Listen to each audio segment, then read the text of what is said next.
Welcome to KGC Royal Surabaya, a place that we love to call it home. With one heart, we proudly declare that I believe in God, the Father Almighty, Creator of heaven and earth.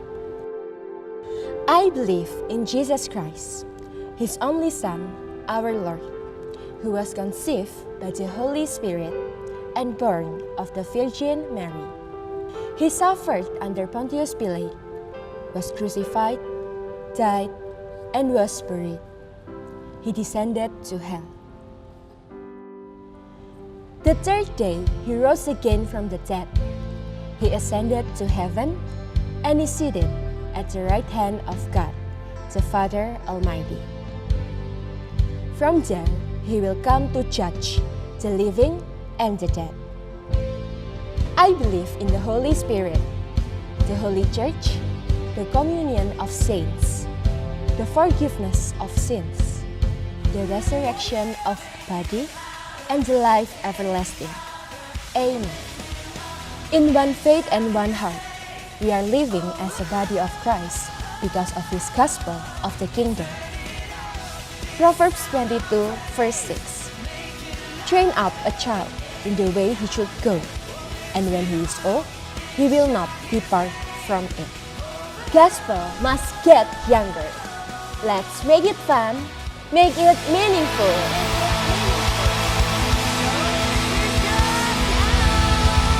Gospel must get younger. Let's make it fun, make it meaningful. Nah, sebelum kita mau mulai, kita mau nyapa-nyapa dulu teman-teman yang dari Royal. Wah, karena nggak mungkin beberapa minggu terakhir ya, itu nggak ada tuh anak KGC yang gendong-gendong anak. Nah ini baru nih ada nih ya teman-teman dari Royal. Halo. Oke, terus kita juga mau menyapa untuk pastor ya, KGC Surabaya pastor, lead pastor. Wih di Cinensi Piri, luar biasa sekali.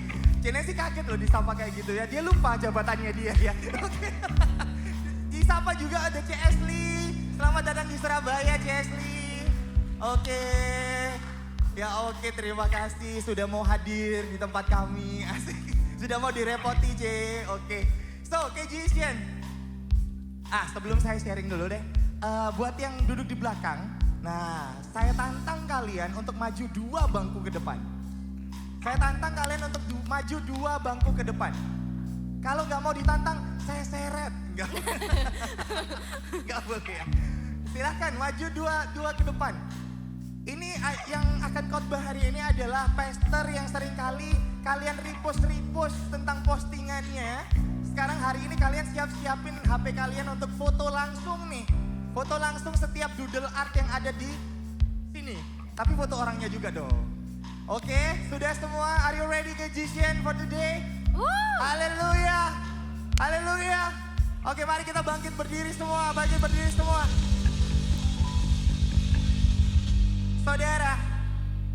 Saudara, tadi pagi tuh saya tuh ini pelayanan juga. Tadi pagi pelayanan juga dan saya juga tidak menyangka ternyata ketika saya pelayanan sore capek banget. Tadi waktu Feli saya mau jalan ke sini, Feli kasih counterpaint gitu ya. Terus habis itu saya cuman mikir waktu saya ngolesin counterpaint itu saya cuman mikir waktu Yesus dia panggul, dia gendong salibnya untuk kita. Itu dia nggak ada counterpaint di hari itu. He received the pain. Dia nggak counter the pain, dia receive the pain untuk Anda dan saya. Anda lagi, untuk kamu dan saya. Oke, so KGCian, mari kita punya paradigma yang baru untuk kita nyembah Tuhan. Dan kita puji Tuhan sama-sama. Hikmat dari atas.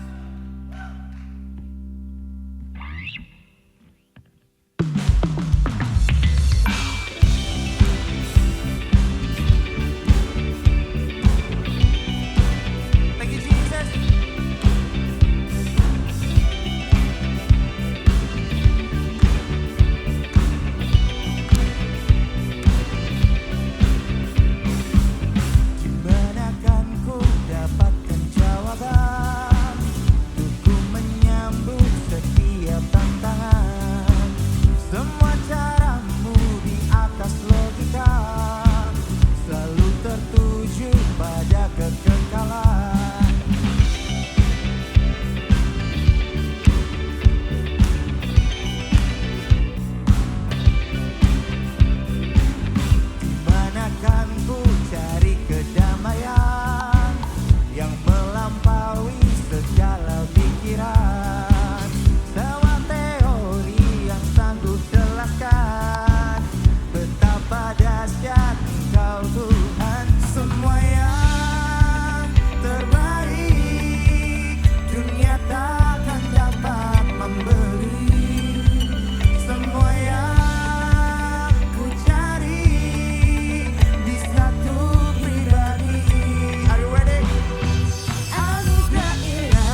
joget bareng. Move your body for Jesus. Let's go.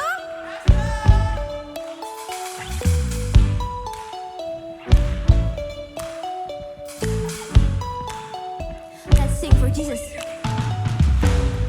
Kau Tuhan yang setia, tanganmu tersedia, memegangku melintasi gelap dunia. Apapun keadaan, hati dan perasaan, tak membatasi kuasamu di dalamku. Kasihmu kepadaku, menerima apa adanya. Dalam kelemahanku, kuasa Tuhan jadi sempurna. Ku kan selalu kembali padamu, yang ku perlu hanyalah Kau Tuhan. Cintamu membuatku mengerti siapa aku yang sebenarnya. Yuk joget tipis-tipis kayak Egyptians.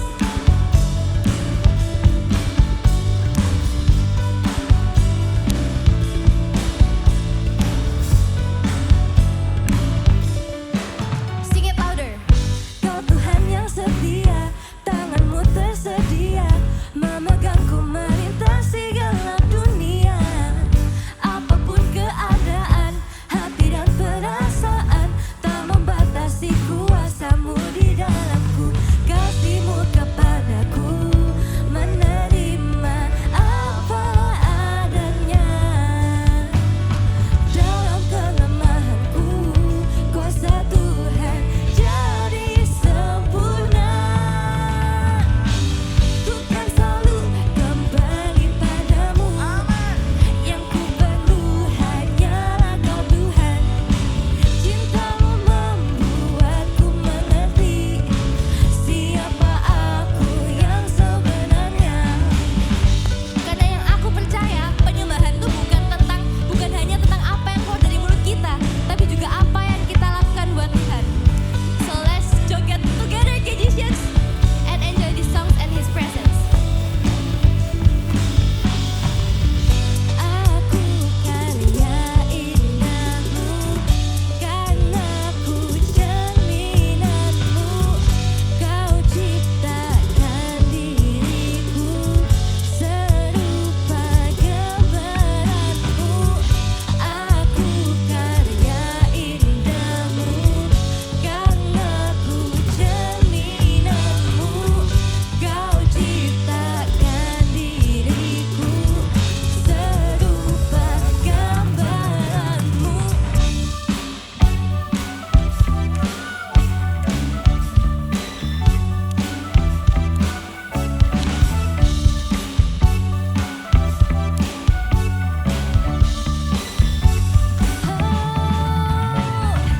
Ku kan selalu kembali padamu, yang ku perlu hanyalah Kau Tuhan.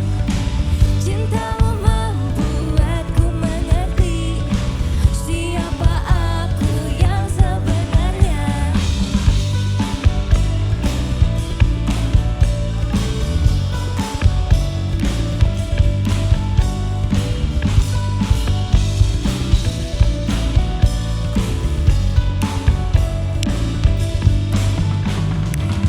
Amin.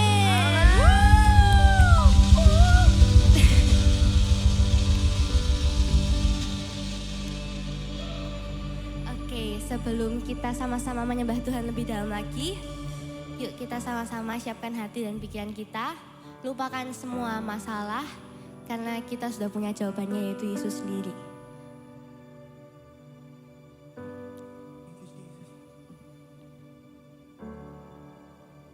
Perlu diingat bahwa Dialah penyelamat. Dia tidak mungkin meninggalkan kita. Kalau Dia meninggalkan kita, pasti perjuangannya itu sia-sia.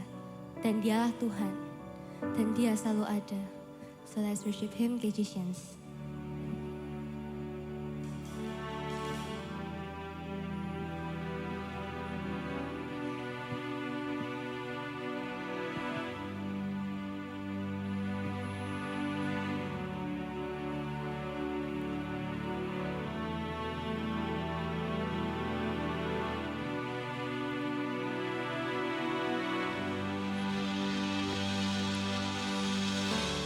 Kasihmu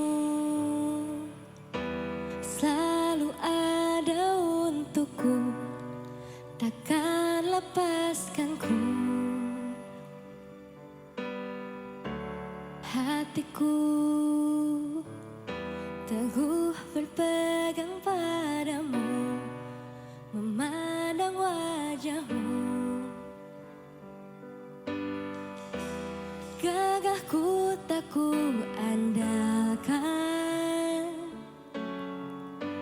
jiwaku menyatakan. Declare this day, Jesus. Kau jalan kebenaran dan hidup, Kau penyelamatku. Kau ada di setiap musimku, pemilik hidupku. Gagahku tak ku andalkan, jiwaku menyatakan. Kau Tuhan nyata dan berkuasa, kuatku berharap, imanku percaya. Tanpa ragu ku kan berjalan, janjimu setia sampai selamanya.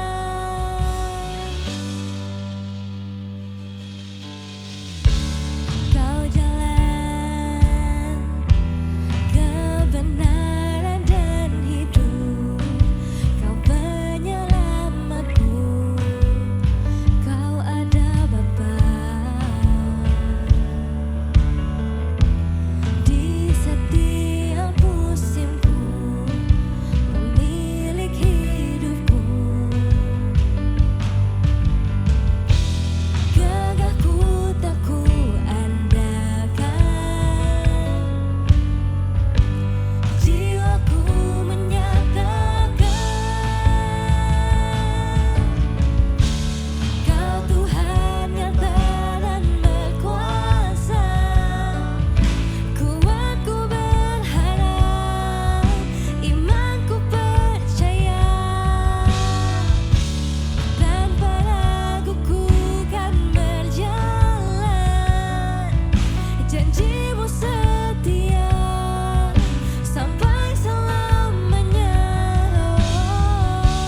Kau Tuhan nyata dan berkuasa, kuatku berharap, imanku percaya. Tanpa ragu ku kan berjalan, janjimu setia sampai selamanya.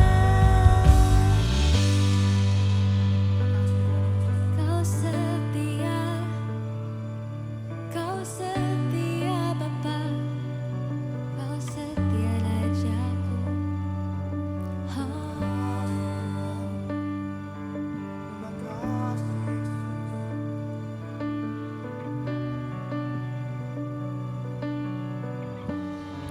Let's sing in one voice, musicians. Ku percaya Engkau ada dalam kelam, Engkau beserta, Kau menjaga takkan lelah. Penyelamat Engkau sempurna. Ku percaya Engkau ada dalam kelam, Engkau beserta, Kau menjaga takkan lelah.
kami hampiri tahta Allah yang maha tinggi Tuhan.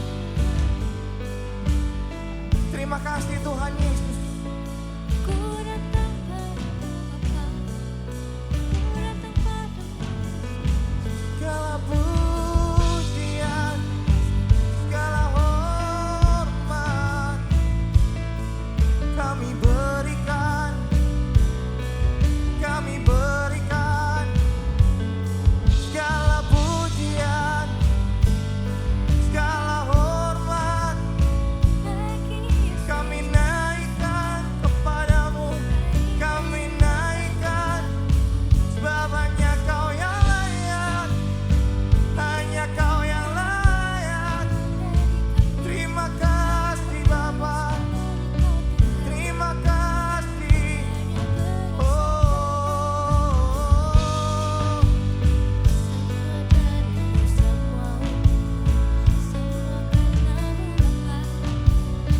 Thank you Jesus, thank you Lord.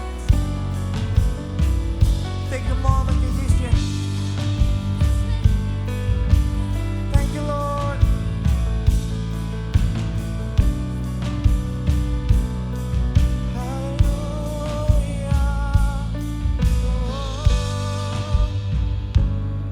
Terima kasih Tuhan Yesus. Di penyembahan kami Tuhan, Kau yang selalu ada Tuhan. Kau yang selalu ada, tak pernah tinggalkan kami. Thank you Lord. Oh, terima kasih Tuhan, terima kasih Tuhan Yesus.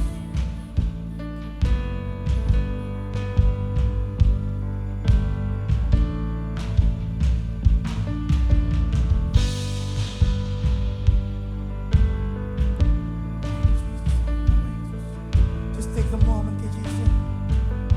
Biar dia nikmati penyembahanmu hari ini dalam nama Tuhan Yesus. Thank you Jesus, thank you Lord, thank you Lord.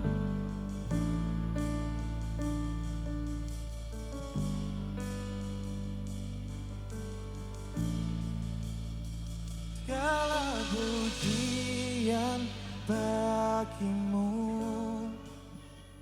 segenap nafas muliakanmu. Surga bumi kan berseru, kuduslah Tuhan namamu. Segala pujian bagimu, segenap nafas muliakanmu. Surga bumi kan berseru, kuduslah Tuhan namamu. Let's declare creation, come on church. Segala pujian bagimu,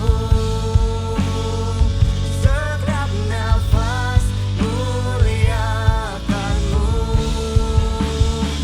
Surga bumi kan berseru, kuduslah Tuhan namamu. Come on church with one voice. Segala pujian, pujian bagimu, segenap nafas muliakanmu. Surga bumi kan berseru, kuduslah Tuhan namamu. Segala pujian bagimu, segenap nafas muliakanmu. Surga bumi kan berseru, kuduslah Tuhan namamu. Segala pujian bagimu,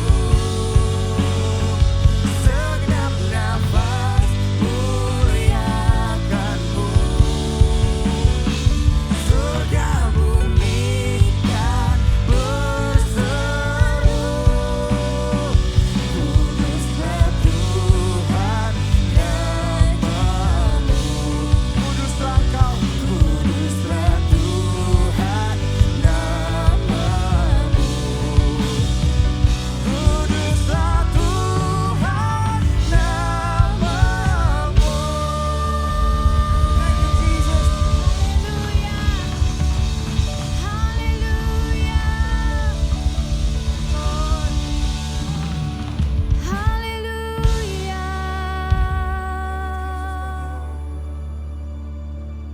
bersyukur Tuhan. Kami bersyukur. Mari semuanya tarik nafas dulu.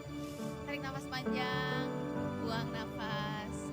Kami bersyukur Tuhan. Bersyukur punya Tuhan seperti Engkau. Dan kayak bersyukur kalau sore hari ini kami ada di tempat ini. Kami tahu ini bukan kebetulan. Mungkin buat kami kebetulan. Tapi percaya banget buat Tuhan ini sebuah kesengajaan. Kami tahu ada kepentingan Tuhan, ada message Tuhan yang penting untuk disampaikan sore hari ini. Kayak buka hati kami, kayak buka hidup kami sekali lagi. Susun ulang kembali hati kami, prioritas kami, pikiran kami, semuanya dalam hidup kami supaya kami boleh terus selaras dengan Tuhan. Biar seluruh hidup kami selaras dengan apa yang Tuhan mau. Makasih Bapak, di dalam namamu kami berdoa, kami mengucap syukur. Semua yang percaya katakan amin, amin, amin, amin. Boleh kasih tepuk tangan yang terbaik sekali lagi. Amin. Mana suaranya? Oke. How are you guys? Apa kabar? Ya ampun udah lama banget gak kesini. Udah lama banget. Bentar ya, aku tarik nafas dulu. Senang banget. Tadinya aku mau khotbah hal yang lain yang udah ada di flyer. Tapi waktu lagi di mobil ngobrol-ngobrol sama Eskia, I think kayaknya harus ganti khotbahnya. Jadi aku langsung ganti haluan. Ganti haluan, aku pemanasan dulu, oke? Oke. So I hope ini gak terlalu berat. Dan saya percaya apa yang saya bagikan sore hari ini akan menolong kita semua. Saya juga menolong saya pribadi juga untuk rise up and walk. Sometimes dalam kehidupan kekristenan kita gak bisa nunggu. Karena seringkali kita bilang kita nunggu Tuhan bekerja. Kita nunggu Tuhan bergerak. Padahal Tuhan yang nunggu kita bergerak loh guys. Waktu kita bergerak, Tuhan itu bergerak. Makanya kenapa tiba-tiba kepikiran tadi topik ini rise up and walk. I think it's gonna be a great message sore hari ini, amin. Nah kalau ngomongin generasi, hari ini KGC ada di season yang baru. Kita shifting ke season yang baru dan hari ini umurnya kita semua umurnya 17 sampai 25 lah ya. Kita semua ya 17 25 dan anyway udah 3 tahun gak kesini. Anak saya yang pertama Max tahun ini umur 15 loh by the way. Oh my God. Akunya 25, anak akunya 15 gak mungkin ya. Jadi aku nikah tuh waktu lagi SD. Oke, nah kalau lihat generasi anak muda hari ini, and then selama pandemi Tuhan bawa aku masuk ke sosial media yang begitu luar biasa. Banyak ketemu dengan generasi-generasi muda yang permasalahannya wow, yang curhatnya wow, yang struggle-nya wow.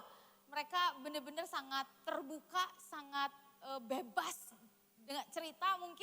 Mungkin karena mereka nggak ketemu saya secara personal, jadi biasanya sekitar jam 10 malam, jam 9 lah, jam 9 malam sampai jam 1 pagi itu adalah waktu Indonesia bagian galau.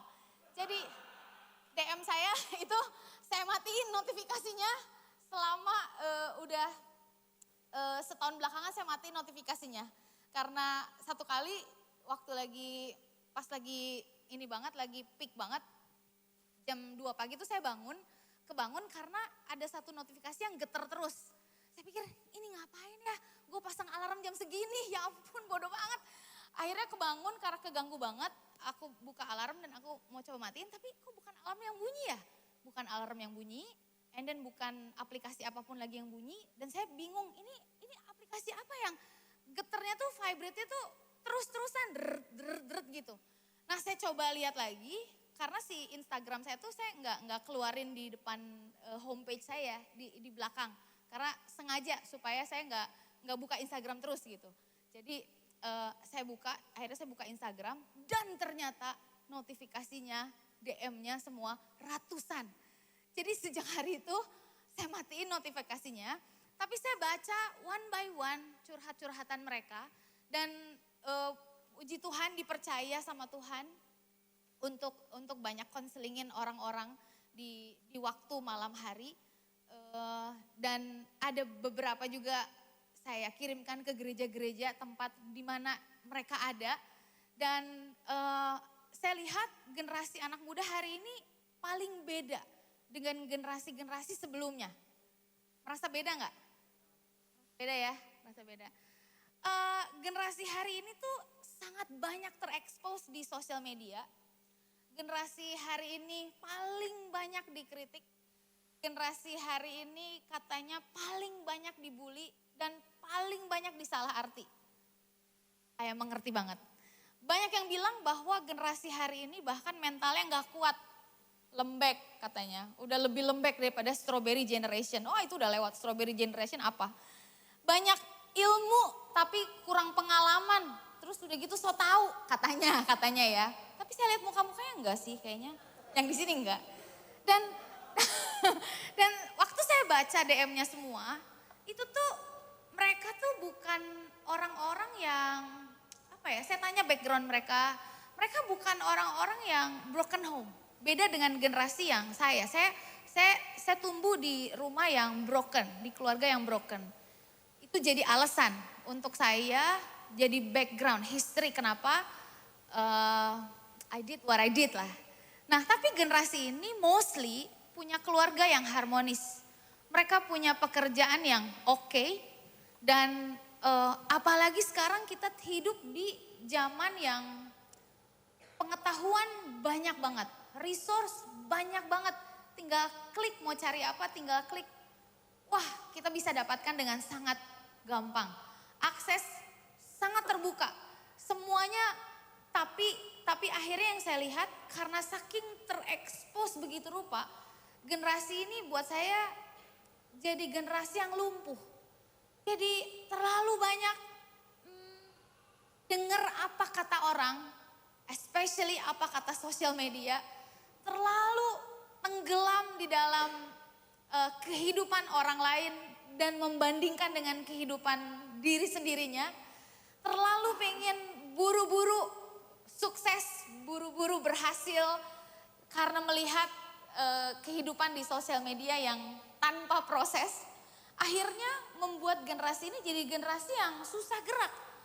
Dan saya simpulkan dengan satu kata, kayak lumpuh generasi ini. Dan itu jadi kerinduan saya sharing ini juga di Bandung dengan anak-anak youth.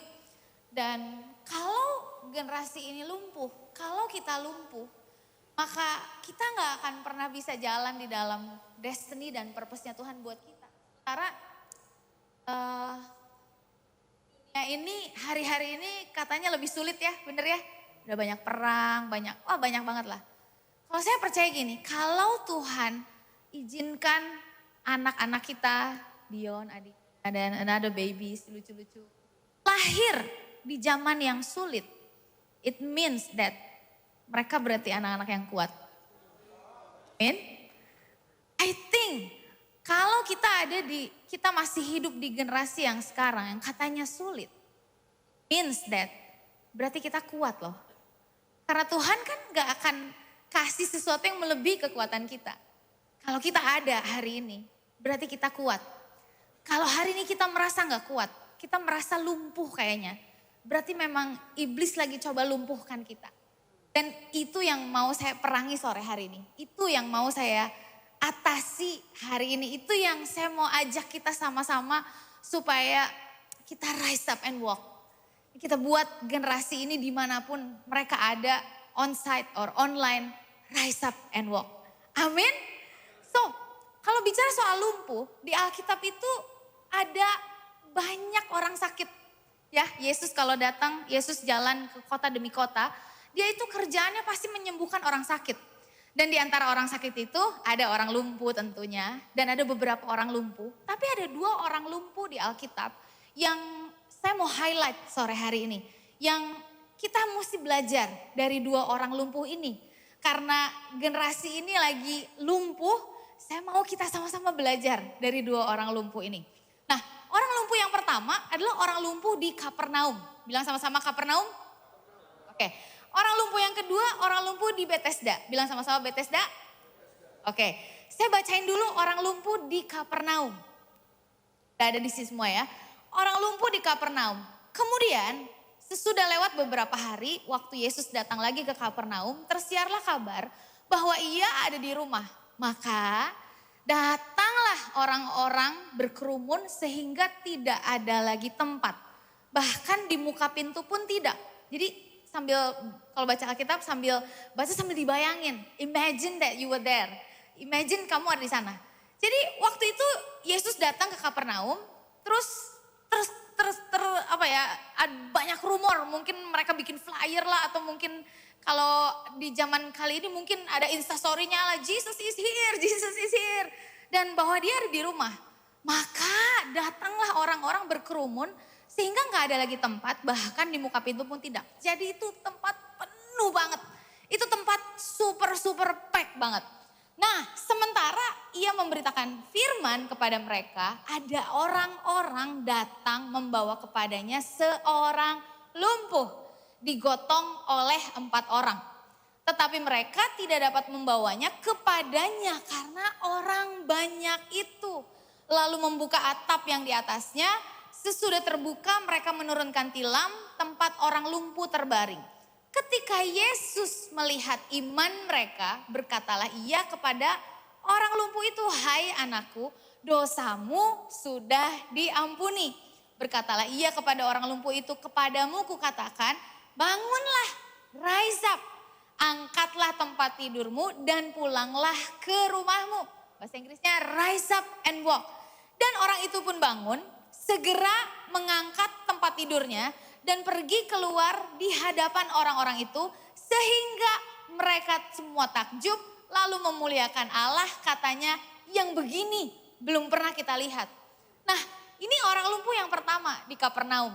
Dia ketemu dengan Yesus lewat segala cara, teman-temannya bawa dia untuk ketemu dengan Yesus sampai akhirnya dia disembuhkan. Dia rise up and walk. Maju lagi ya, kita lihat sekarang orang lumpuh di Bethesda. Orang lumpuh di Bethesda, ayatnya di Yohanes 5 ayat 1 sampai 9. Saya harus bacain supaya nanti kalian ngerti ya alurnya. Nah, di Yerusalem dekat pintu gerbang domba ada sebuah kolam yang dalam bahasa Ibrani disebut Bethesda. Ada 5 serambinya, bayangin. Dan di serambi-serambi itu berbaring sejumlah besar orang sakit. Oh, jadi ada kaflingnya. Ada orang-orang buta, ada kafling orang-orang timpang, dan juga ada kafling orang-orang lumpuh yang menantikan goncangan air kolam itu. Sebab sewaktu-waktu turun malaikat Tuhan ke kolam itu dan menggoncangkan air itu, barang siapa yang terdahulu masuk ke dalamnya sesudah goncangan air itu menjadi sembuh, apapun juga penyakitnya. Nah, lihat, di situ ada seorang yang sudah 38 tahun lamanya sakit. Ketika Yesus melihat orang itu berbaring di situ dan karena ia tahu bahwa ia telah lama dalam keadaan itu, berkatalah ia kepadanya, "Maukah engkau sembuh?" Kebayang, Yesus yang nanya, "Maukah engkau sembuh?" Jawab orang sakit itu kepadanya, "Tuhan, gak ada orang yang menurunkan aku ke dalam kolam itu apabila airnya mulai goncang. Dan sementara aku menuju ke kolam itu apabila airnya mulai goncang, orang lain sudah turun mendahului aku." Kata Yesus kepadanya, "Bangunlah, angkatlah tilammu dan berjalanlah. Rise up and walk," kata Yesus. Dan pada saat itu juga sembuhlah orang itu, lalu ia mengangkat tilamnya dan berjalan. Nah, saya mau kita sama-sama belajar dari 2 orang lumpuh ini. Apa sih pelajaran apa yang kita bisa ambil dari 2 orang lumpuh ini? Yang satu orang lumpuh di Kapernaum, yang satu lagi orang lumpuh di Bethesda. Orang lumpuh di Kapernaum, saya harus bilang, orang lumpuh di Kapernaum ini yang pertama, kita harus punya faith circle. Kita bukan hanya perlu circle atau persirkelan dalam hidup. Kita lebih spesifik perlu orang-orang yang sekeliling kita, saudara, sahabat, teman-teman gereja yang punya iman, bahkan kalau bisa yang imannya lebih besar daripada kita. Kita perlu orang-orang yang membangkitkan iman, yang menantang iman kita, bahkan beriman lebih daripada kita sendiri. Karena lihat, orang lumpuh ini sembuh bukan karena iman dia. Orang ini sembuh karena iman teman-temannya. Kebayang gak sih? Bayangin kalian punya teman-teman di sekolah, di kampus, dan mereka selamat, bukan karena mereka loh, tapi karena iman kalian. Ih, amin gak? Amin gak? Nah, kita harus punya faith circle ini. Dan kita harus bangun faith circle ini. Kita harus jadi faith circle buat orang-orang sekeliling kita. Kalau lihat balik lagi ke ayat yang tadi, orang lumpuh di Kapernaum, ini teman-temannya ini, teman-teman yang sangat punya iman sama Yesus. Makanya walaupun penuh rumahnya, mereka mikir sedemikian rupa gimana caranya supaya si teman saya ini bisa ketemu Yesus ya. Nah makanya iman itu akan menghasilkan kreativitas pasti. Kalau kita nggak kreatif, berarti kita lagi nggak punya iman. Karena kalau kita punya iman, kita akan mikir gimana caranya supaya orang ini, teman saya, keluarga saya, gimana caranya biar dia ketemu Yesus. Dipakai, dihalalkan semua cara untuk orang ini ketemu dengan Yesus. Dan ini yang dilakukan oleh teman-temannya orang lumpuh di Kapernaum ini. Dan waktu Yesus lihat iman mereka, berkatalah ia kepada orang lumpuh ini. Ini bagus. Hai anakku, dosamu sudah diampuni. Yesus itu enggak langsung bilang, rise up and walk. Yesus itu ngelihat orang lumpuh ini dia bilang, anakku, dosamu sudah diampuni. Saya pikir kayak gak nyambung ya. Tapi Roh Kudus bilang bagus waktu saya baca ayat ini. Karena dosa itu pasti bikin lumpuh kita.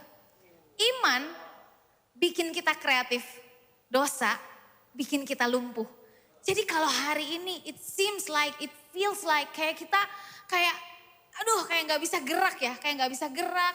Mau gerak ini susah, mau apapun susah, mungkin ada dosa dalam hidup kita. Karena dosa akan selalu melumpuhkan kita. Makanya ketika Yesus ketemu dengan orang lumpuh ini, yang pertama kali Yesus mengampuni dulu dosanya, dan setelah itu baru dia menyembuhkan penyakitnya. Ada banyak penyakit dalam tubuh kita, itu terjadi karena dosa di dalam hidup kita. Dan orang itu pun bangun katanya, segera mengangkat tempat tidurnya dan pergi keluar di hadapan orang-orang itu sehingga mereka semua takjub lalu memuliakan Allah, katanya yang begini belum pernah kita lihat. Wah saya rindu banget iman kita akan bikin orang-orang yang melihat kita bilang seperti ini, yang begini belum pernah kita lihat. Amin gak? Saya aminkan itu, saya deklarasikan itu buat KGC, amin. Nah itu hal yang pertama, Yesus melihat iman mereka dan kita harus punya faith circle. Si orang lumpuh di Kapernaum itu punya faith circle. Sementara orang lumpuh di Bethesda itu enggak punya loh. Orang lumpuh di Kapernaum memang enggak diceritain berapa lama lumpuhnya. Tapi orang lumpuh di Bethesda diceritakan 38 tahun dia tetap di situ dan enggak sembuh-sembuh. Enggak ada yang bawa dia, jangankan bawa dia ke Yesus, bawa ke kolam aja enggak ada. Ya, lihat ya tadi ayatnya ya. Nah, kita lanjut dulu nomor 2. Nomor 2, apa sih yang harus kita punya lagi? Yang kedua, kita belajar dari 2 orang lumpuh ini, kita harus punya mental yang sehat. Hari gini banyak banget tuh yang mentally sick, bener ya, banyak banget mental health issue tuh jadi isu yang sangat besar banget. Karena memang betul, kita ini harus membangun mental yang baik, mental yang kuat, mental yang sehat. Bahkan saya mau bilang kita harus punya kingdom mentality. Kingdom mentality itu adalah seperti ini, kita nggak menyalahkan keadaan atau orang lain. Mental, kita nggak punya mental korban. Karena mental korban itu nggak berlaku dalam kerajaan Allah. Kalau lihat orang lumpuh di Bethesda, dia mentally sick, dia bukan hanya lumpuh. Tapi secara mental dia lumpuh, secara pikiran dia lumpuh. Dia merasa dia jadi korban. Dia bilang di ayatnya tadi dia bilang, Yesus nanya nih, maukah kamu sembuh? Kan tinggal jawab, mau atau enggak. Ya kan pertanyaannya, mau enggak sembuh? Tapi dia jawabnya gini, Tuhan malah curhat, jual derita. Tuhan, tidak ada orang yang menurunkan aku dalam kolam itu apabila airnya, pasti pada suka jual derita ya. Tuhan, gak ada orang yang menurunkan aku ke dalam kolam itu apabila airnya mulai goncang. Dan sementara aku menuju ke kolam itu apabila airnya mulai goncang, orang lain sudah turun mendahului aku. Jadi dia lagi bilang bahwa ini bukan salah gua kalau gua gak sembuh-sembuh, itu salah orang lain. Ini salah keadaan, kenapa gua bisa lumpuh katanya. Dan dia nyalahin orang-orang lain yang mendahului dia sehingga dia gak kebagian jatah untuk sembuh katanya. Nah ini mentalnya enggak banget. Orang lumpuh ini enggak punya mental yang benar dan kuat. Sebaliknya orang lumpuh di Kapernaum dia diem-diem aja tuh. Diangkut, bayangin kita jangan lumpuh lah ya. Kita lagi sakit terus diajak sama teman kita desek-desekan. Bete enggak? Bete banget pasti. Ih gila, lagi sakit, diajak desek-desekan. Ini bukan cuma diajak desek-desekan. Ada tandunya lah, diangkat ke atas atap. Bayangkan kita lagi sakit, diangkat ke atas atap. Kalau saya sih ya, saya nih kayaknya mikirin itu ya. Udah nanti aja gak apa-apa, saya mending sakit aja gak apa-apa. Karena saya ngebayangin, gila kalau di atap jatuh mati gue, mending aku lumpuh aja lah gitu. Itu kalau saya jadi orang lumpuh di Kapernaum itu ya, saya nggak akan begitu percaya sama teman-teman saya ini. Tapi orang lumpuh di Kapernaum ini dia punya mental yang sehat. Dia punya apa ya? Dia punya mental yang baik. Dia nggak nyalain keadaan, dia nggak marah-marah juga sama teman-temannya. Nggak diceritain juga di situ di Alkitab anyway, I don't know. Tapi pastinya kalau si orang lumpuh ini marah-marah, pasti sama teman-temannya nggak diurus juga. Saya percaya banget sih orang lumpuh di Kapernaum ini gak marah-marah, tapi dia nurut aja. Dia nurut aja sama temen-temennya yang punya iman ini. Dan akhirnya, aduh astaga, itu gimana ngitungnya ya. Dia bawa ke atas atap, terus dia buka atapnya di atas, dia turunin tepat di depan Yesus. Perhitungannya mantap banget. Iman membuat perhitungan kita presisi banget, kreatif banget. Gak mengenal kata menyerah, selalu ada jalan, selalu ada cara, amin gak? Nah tapi orang lumpuh di Bethesda, waduh ini sih kalau saya jadi orang buta di sampingnya ya, memang gak lihat sih. Cuma saya bersyukur gue gak bisa lihat orang ini, kayaknya dari suara-suaranya nyebelin banget. Karena Yesus tanya, mau gak sembuh? Tinggal jawab, mau Tuhan, saya mau sembuh. Enggak jawab gitu, malah curhat. Dan kayaknya orang-orang sekeliling juga udah pernah dengar curhatan dia. Dan makanya kenapa gak sembuh-sembuh. Makanya gak bisa maju-maju. Orang yang mental yang gak sehat gak akan bisa maju-maju. Nah jadi mari guys, apapun yang sedang kita alami hari ini, jangan salahkan keadaan. Jangan salahkan orang. Gak bisa. Kita harus on the problem, on the situation, hadapi kenyataan, hidupi kebenaran, hadapi kenyataan. Kenyataan itu bukan untuk dibully. Kenyataan hidup kita hari ini bukan untuk disesali, bukan. Hidup itu bukan hanya untuk dibayangin ya. Lu sih gak kebayang soalnya hidup gua. Emang enggak. Hidup itu bukan untuk dibayangi, hidup itu untuk dijalani. Katakan amin.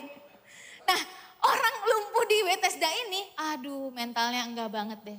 Kita lihat yang ketiga deh. Kita lihat yang, no. Kingdom mentality next.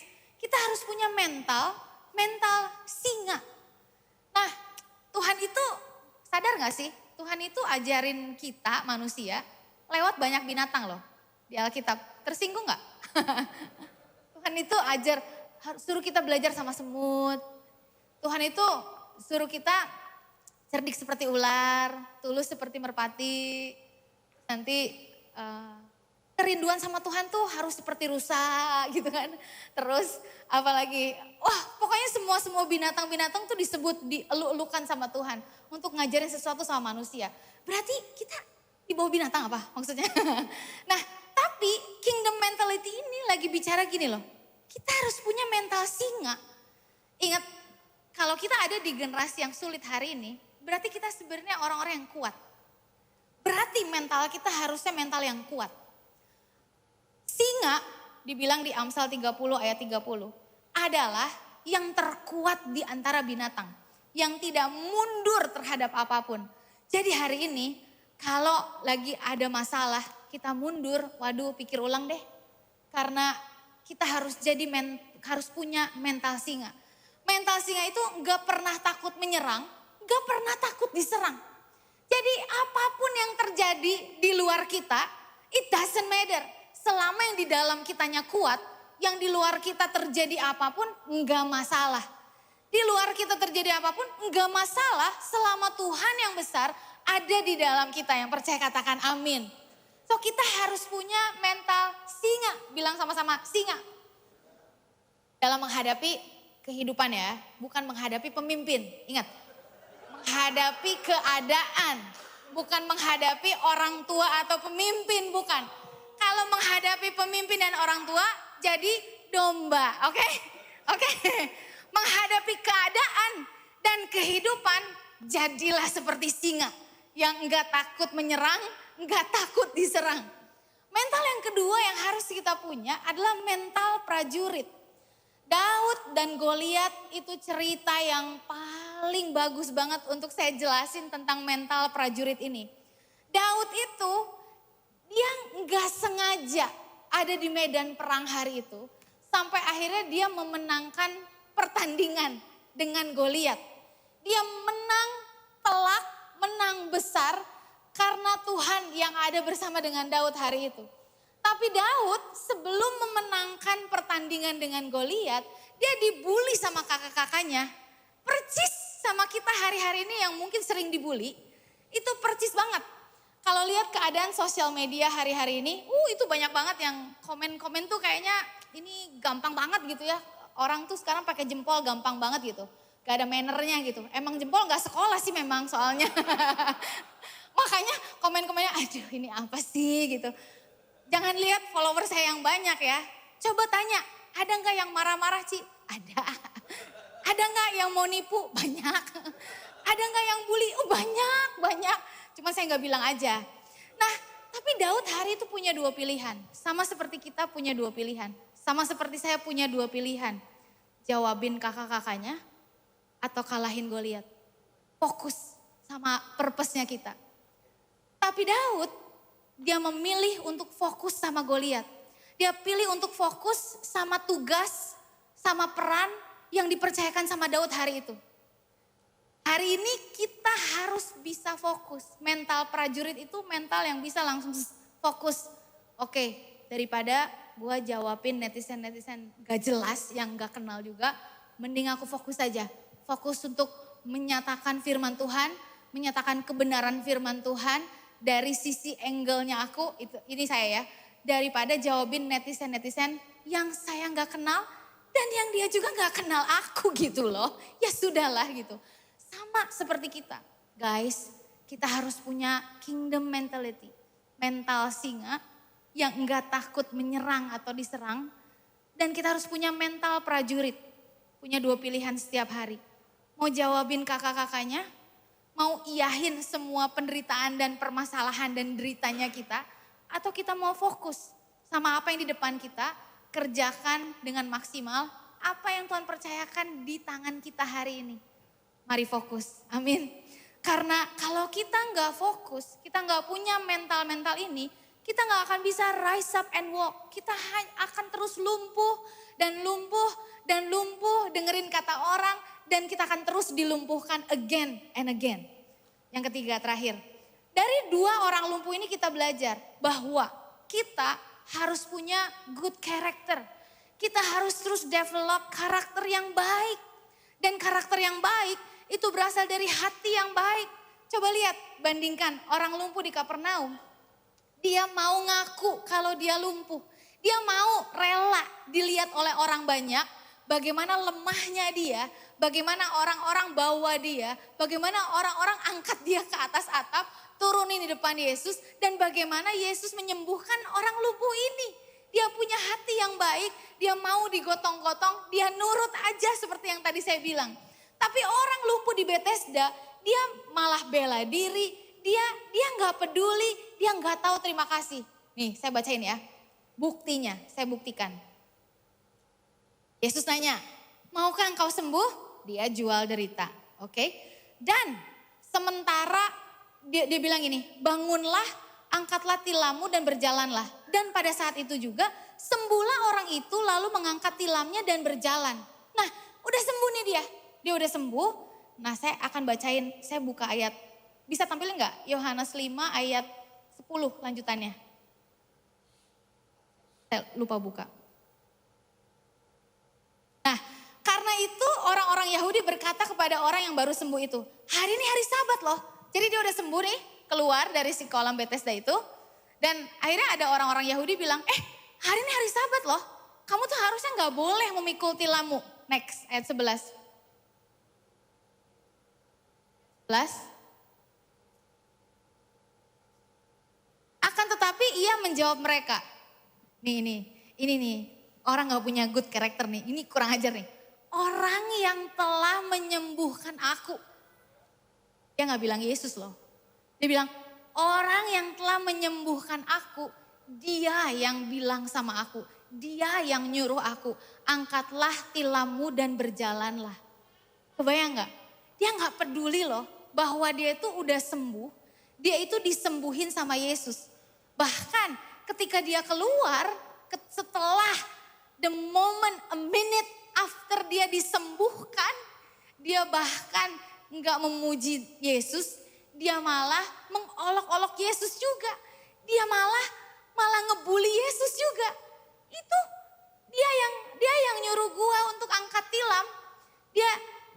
Dia nggak mau disalahin sama orang Yahudi. Dia bela diri sedemikian rupa. Coba lihat ayat berikutnya, ayat 12. Mereka bertanya kepadanya, siapakah orang itu yang berkata kepadamu, angkatlah tilammu dan berjalanlah. Next, ayat 13. Tetapi orang yang baru sembuh itu tidak tahu siapa orang itu. Gila gak? Gila. Jangan sampai ya kita udah disembuhkan, dikasih mujizat, kita gak tahu siapa yang kasih mujizatnya. Itu gila sih. Dia tidak tahu siapa orang itu. Sebab Yesus telah menghilang ke tengah-tengah orang banyak di tempat itu. Can you imagine? 38 tahun di situ dia ngapain aja?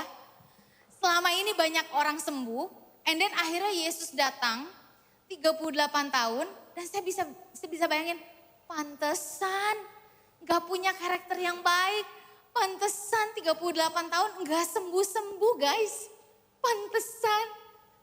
Nah jadi dari pelajaran ini, saya mau kita sama-sama, boleh balik ke slide saya yang tadi. Kita harus punya good character. Orang lumpuh di Bethesda nggak peduli sama pemberi. Lebih pada pemberiannya doang. Yang penting sembuh. Kita jangan ya, jangan jadi generasi yang penting diberkati. Diberkatinya sama siapa? Gak tahu, gak peduli juga. Kita harus jadi orang-orang yang tahu terima kasih. Kita harus punya a willing heart, a teachable heart, a humble heart, not defensive. Summary terakhir. Tuhan itu mau kita rise up and walk.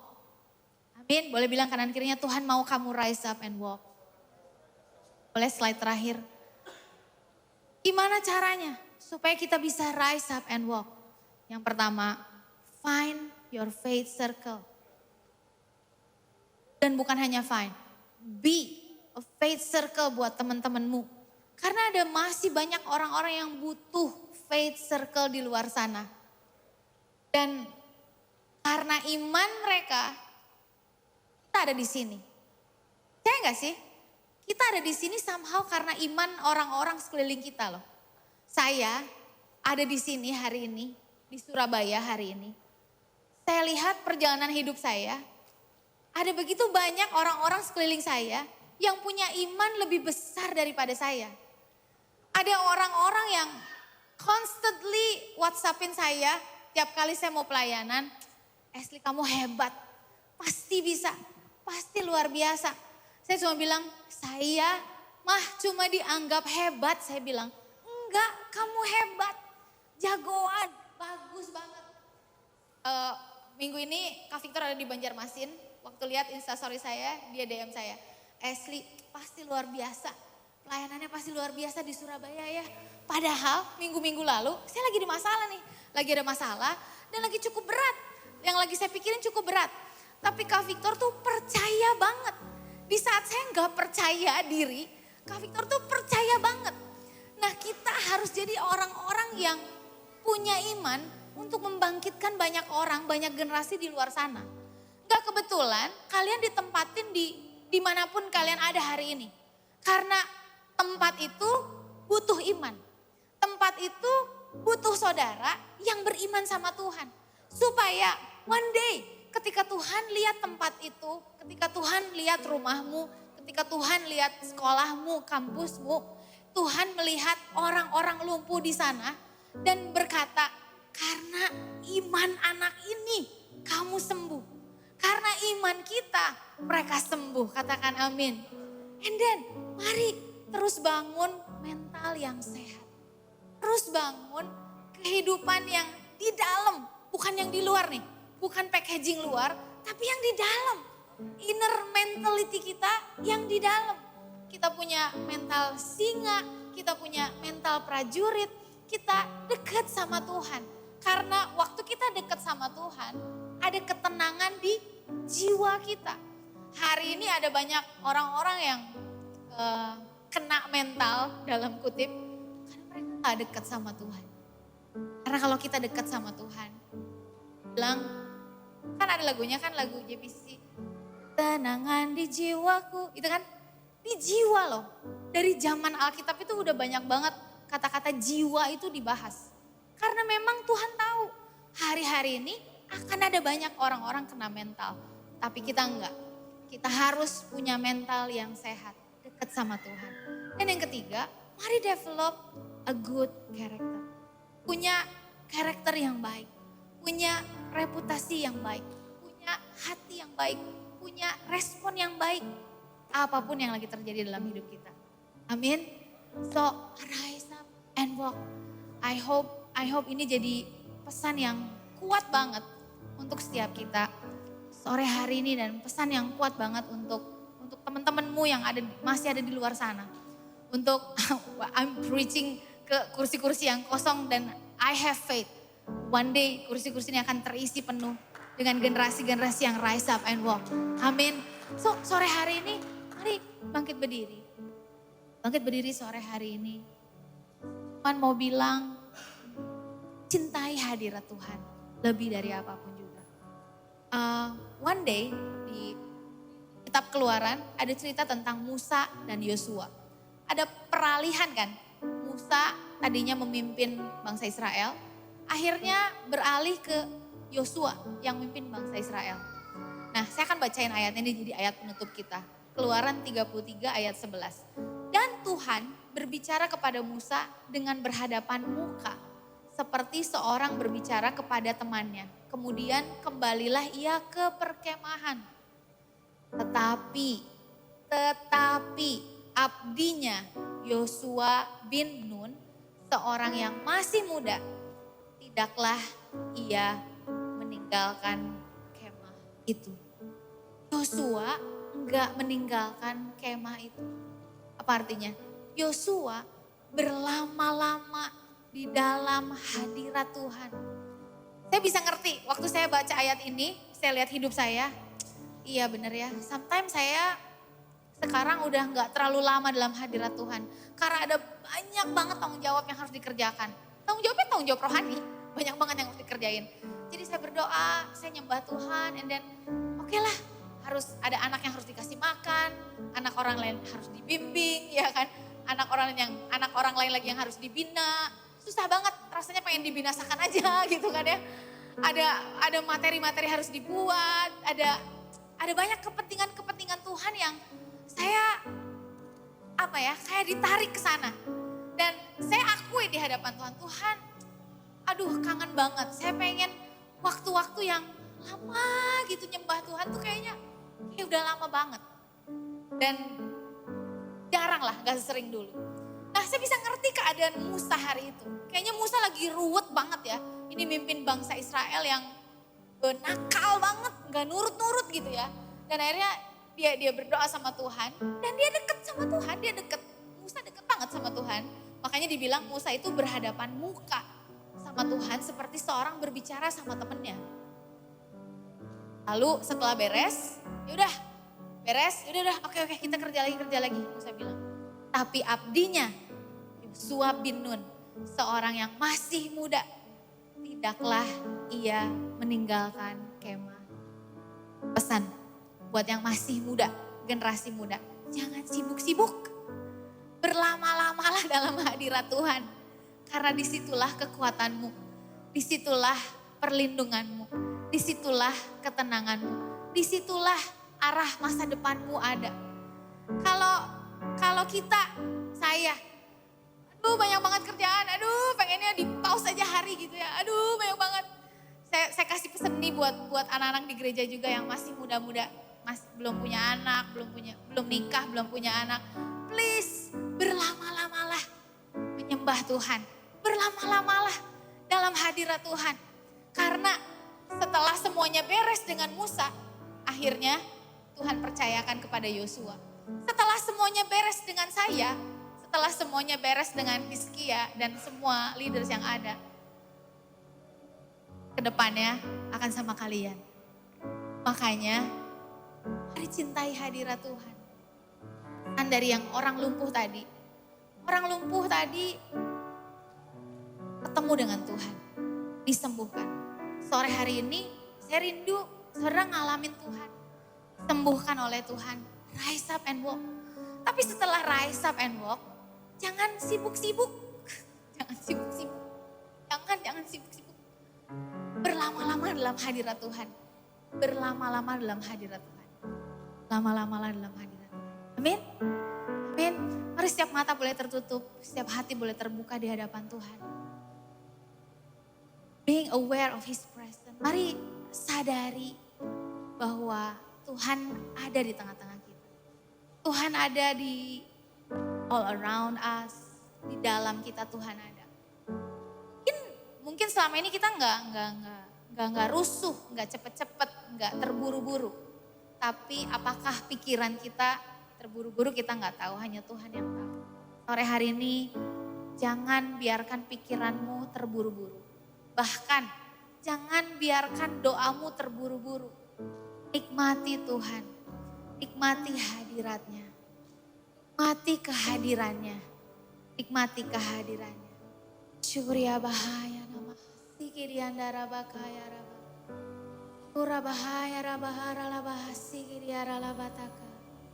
Mari sembah Tuhan, sembah Tuhan, sembah Tuhan. Beri puji-pujian, beri penyembahanmu sore hari ini. Mari sembah Dia, sembah Dia, sembah Dia. Syuria bayara labaka. Uria bayana lamasande.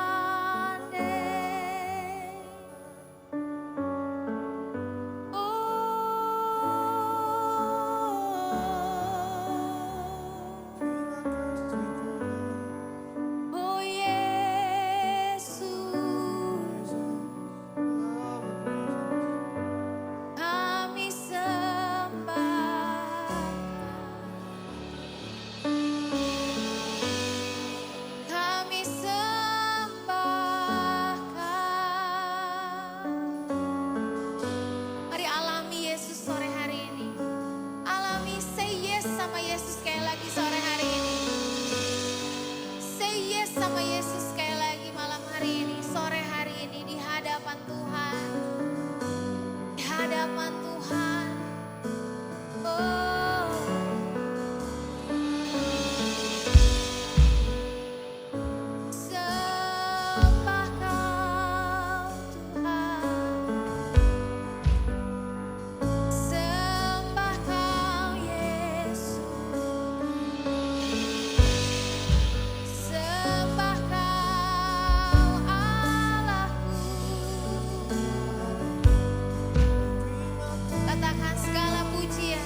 segenap hatimu, dengan segenap kekuatanmu, katakan.